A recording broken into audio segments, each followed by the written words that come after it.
My name is Jenna. I'm Greek. I was born in Germany and I grew up in a very strict, traditional Greek Orthodox family.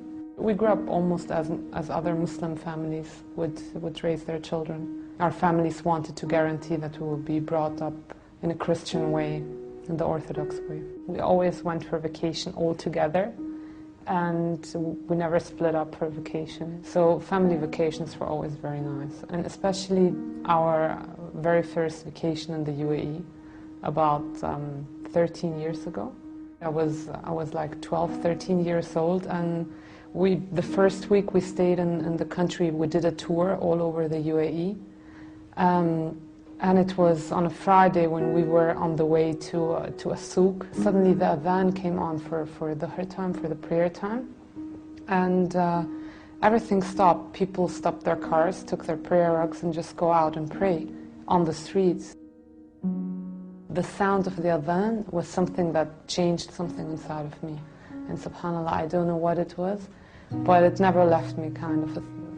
It changed something and it stayed. And I just wanted to know what it means, what it actually says. I was a person that I did not want to hear the subject death at all. I didn't want to hear about death. I used to leave conversations when it comes to death, and I never attended funerals. My uncle died in front of my eyes, taking his last breath, and that was the thing that changed a lot inside of me. I just started feeling that this life isn't exactly what I thought it is, and we're investing too much time and energy on things that could be gone in a second time. And because after the death of my uncle, I faced a time where I used to wake up 3 times in the night going to check if my father is breathing, if my mom is still breathing. Constant fear of death because you think that this is the end. That made me strongly start researching again about Islam. I researched before about other religions as well, but I could not find any truth in there or anything that will convince me.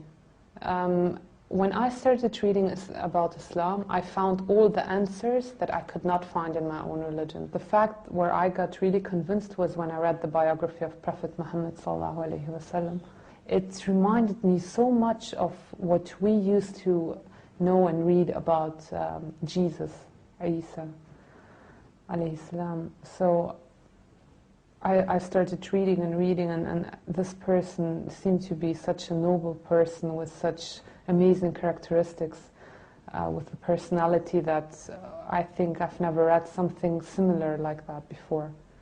After reading the biography, I was convinced that everything I know about Islam, I have to delete it and just start reading from zero onwards and get my own research and get my own facts about this religion, because obviously everything I knew before was wrong.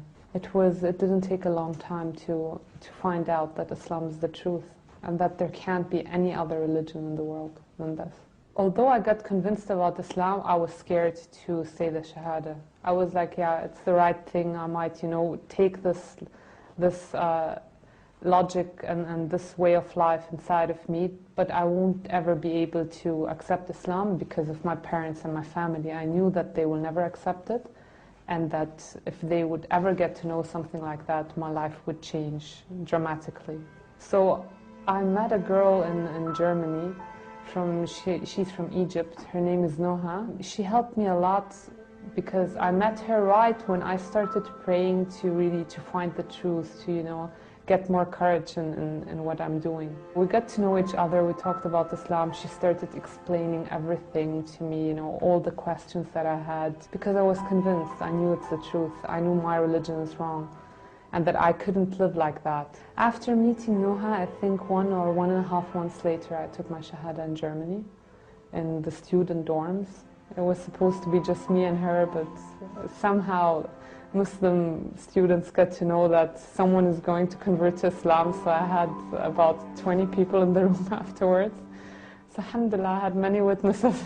Alhamdulillah, I took my Shahada, and I will never forget that day, and I will never forget my first prayer.